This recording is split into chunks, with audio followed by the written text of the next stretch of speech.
여러분 안녕하십니까, 강신업 변호사입니다. 자, 황현호 전 부장판사라고 계셔요. 부장판사로 나와서 지금은 이제 변호사인데요. 페북에 글을 자주 씁니다. 그 전에도 한번 소개시켜드린 적이 있습니다. 내란죄의 구성 요건이라고 하는 글을 썼는데요. 아주 잘 정리가 되어 있습니다. 그러니까 내란죄가 되려면 이렇게 돼야 되는데, 내란죄도 아닌 것을 내란죄라고 몰고 있는 저자들에 대해서 따끔한 경고를 날리는 그런 글이라고 할 수가 있습니다. 황현호 전 부장판사, 황현호 변호사는 이렇게 말합니다. 자, 페북 글입니다. 내란죄의 구성 요건이라는 제목에서 1. 비상계엄으로 내란죄의 구성 요건이 성립되었다고 공수처가 수사하고 검찰도 인정하고 기소하여 지금 서울중앙지방법원에 재판 대기 중입니다. 도대체 현직 대통령이 무슨 정권을 탈취할 목적이 있어서 내란죄를 범할 수 있을까요? 그들은 나라의 통치권이 국회에 있다고 생각하는가요? 예, 그렇죠. 도대체 국회가 최고 권력이야? 그래서 내란죄야? 두 번째, 일반 백성들은 법률 전문을 잘 모르니 그렇다 칩시다. 공수처, 검찰, 서부지법, 헌재 소속 검사, 판사, 재판관은 별나라에서 온 놈들인가요? 공수처 검사, 검찰의 검사, 서부지법의 판사, 헌재 재판관, 이런 말이에요. 이 사람들은 별나라에서 온 놈들인가요? 법조문을 뒤져보면 금방 할 수 있는 내란죄 구성 요건을 깡그리 무시하고 있습니다. 이놈들이 제정신이 있는 놈들인지요? 이분도 부장판사 출신이에요. 그러니까 다 법으로 보면 안 된다는 걸 알면서도 왜 그러냐 이거예요. 3. 내란죄의 구성 요건, 즉 범죄가 성립하기 위한 기본 요소를 살펴봅시다. 형법 제80조에는 7조에는 국토를 참전하거나 국헌을 물란할 목적으로 폭동한 자를 내란범으로 규정하고 있습니다. 이게 형법 제87조예요. 국토를 참전하는 것은 상당한 기간 일정 지역에 국가 치안이 마비되는 걸 말합니다. 이번에 여의도의 치안이 며칠 동안 마비된 적이 있습니까?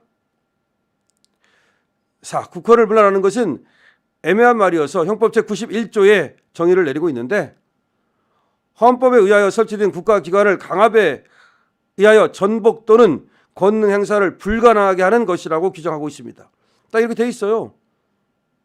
그러니까 형법 제91조에 보면은 딱 국헌을 물란하게 하는 게 뭐냐? 헌법에 의하여 설치된 국가기관을 강압에 의하여 전복 또는 권능 행사를 불가능하게 하는 것. 그렇게 했어요?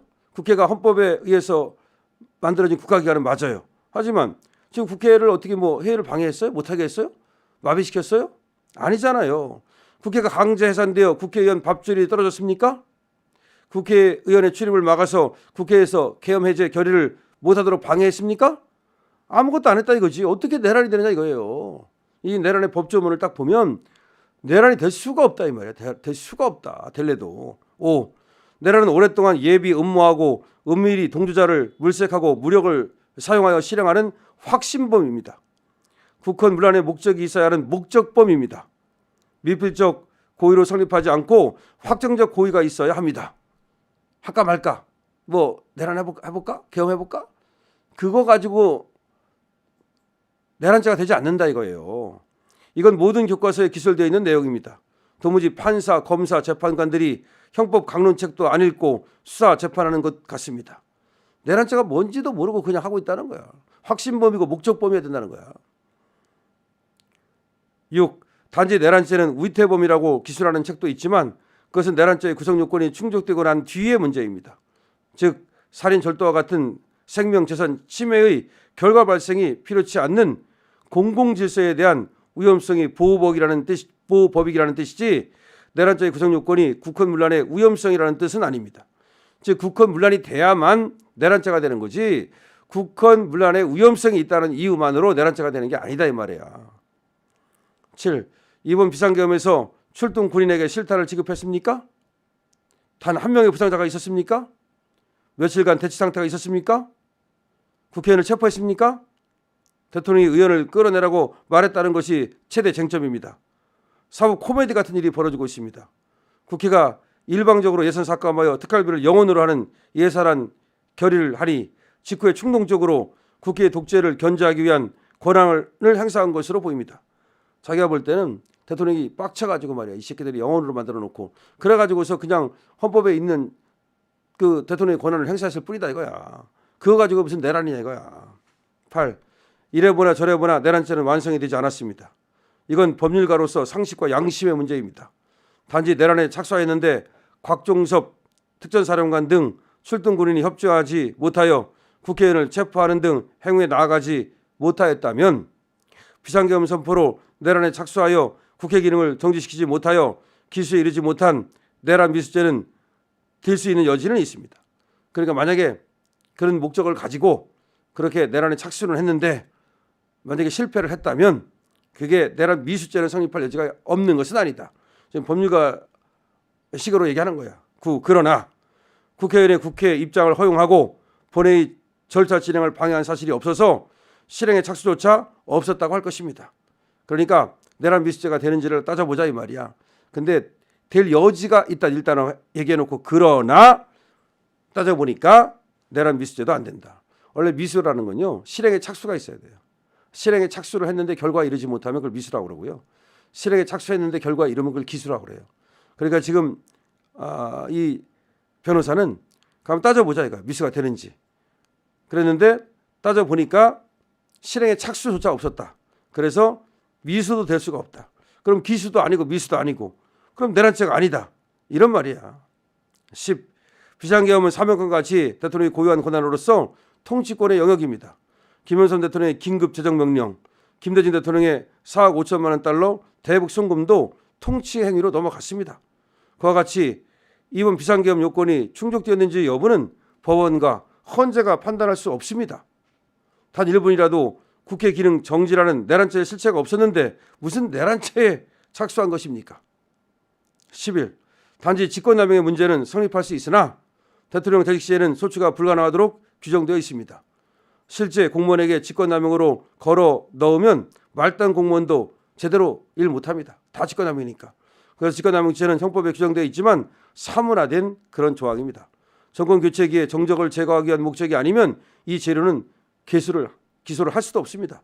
실제 문재인 정부에서 한동훈 등 정치검찰이 대통령, 대법원장, 국정원장 등 전 정부 인사를 무더기 수사했을 때 이 제목을 많이 적용하였습니다. 그때는 전부 현직에서 물러나고 난 뒤 수사한 것이고 지금은 현직 대통령을 직권남용으로 수사하고 내란죄를 끼워넣기 했습니다. 통째로 불법 수사를 한 것입니다. 이것이 유죄로 되는 날 사법부는 사망합니다. 사법부가 쪽팔리다는 거야. 이런 걸 만약에 유죄로 한다면. 12. 이번 비상계엄으로 인한 탄핵 구속은 법률가들이 집단적으로 양심을 팔아먹은 모렴치한 내란 세력입니다. 법률가들이 집단으로 양심을 팔아먹은 내란 세력이다. 법률가 놈들이 가장 나쁜 놈들이다. 트럼프도 취임하자마자 국경 지역에서 불법 이민자를 막기 위해 비상사태를 선포했습니다. 그래도 민주당에서 월권이라고 시비 걸지 않습니다. 법리적으로나 비교법적으로나 역사적으로나 이번 비상계엄의 내란죄는 성립되지 않습니다. 12항으로 써가지고 이유를 정확하게 얘기하고 있잖아요. 대충 얘기하는 게 아니라 황현호 전 부장판사가 1, 2, 3, 4, 5, 6, 7, 8, 9, 10, 11, 12 제가 차근차근히 여러분 말씀드린 거예요. 이런 이유로 내란죄가 될 수 없다는 거예요. 내란죄가 될 수 없다는 겁니다. 그러니까 제가 차근차근 얘기 드렸기 때문에 뭐 어렵지 않아요. 내란죄가 되려면 그 요건이 맞아야 된다는 거죠. 실행에 착수가 있어야 되는데 실행에 착수도 없었고 결과도 없고 물론 윤 대통령이 빡쳐가지고 계엄을 했는지는 모르겠다. 그래 빡쳐가지고 계엄을 했다고 치자. 그렇다고 내란이냐 이거야. 내란이 되려면 국도를 참전하거나 국헌을 물러나게 할 목적이 있어야 되는데 국도를 참전했다는 거는 어디 한 지역을 점령했다는 걸 말하는 거예요. 서울을 부산 한 지역을 평온을 해칠 정도 완전히 그러니까 가서 난리 쳤다 이거야. 그런 거 없잖아. 그다음 국헌 물러나는 게 뭐냐. 이게 법에 딱 정해져 있다고요. 국가 기능을 완전히 마비시켜야 돼. 다시 말해서 한 국가기관 국회면 국회를 완전히 에워싸고 아무도 못 들어오게 하고 있는 놈들 다 끌어내고 회의 못하게 하고 이 정도 돼야 그게 내란이라는 거. 내란은 쉽게 되는 게 아니잖아요. 쉽게 말하면 내란이 그러면 뭐 아무나 내란 범 되게? 내란 범 되고 싶어도 못 돼. 근데 윤석열 대통령이 무슨 내란이냐 이거야. 더구나 대통령이 무슨 내란을 해. 저놈들이 그래 끼워 맞추는 게 뭔지 알아요? 대통령이 내란이 될 수 없다는 걸 이제 알고서 대통령이 더 해먹으려고 그런 거래. 헌법 개정해가지고서 2선, 3선 하고 그 다음에 또 후계자를 다른 사람 주려고 그랬대. 저 새끼들이 뭐라고 하는지 알아요? 그 후계자를? 그 후계자가 김건희 여사라는 이따위 지금 얘기를 하는 거예요. 기가 막혀서 말이 안 나와. 아니 박정희 대통령도 그렇게 못했어. 박정희 대통령도 이거 이 새끼들이 하는 어떤 짓거리를 보세요. 그래서 내란이라는 거야. 지금 그런 어떤 지금 프레임을 만들어 가지고서 장기 집권하려고 그랬다 이거야. 아니 장기 집권은 지금 뭐 대통령 뭐 1년 남았어? 6개월 남았어. 아직도 2년 6개월 남았는데 벌써부터 그래 계엄해 가지고 장기 집권을 꿈꿔? 그러면 거기서 실패하면 오히려 나머지 기간도 대통령 못 하는데 한 6개월 남겨놓고 하지 미쳤어 그러면? 1년 남겨놓게 하지? 이게 말이 안 되는 소리 한단 말이에요.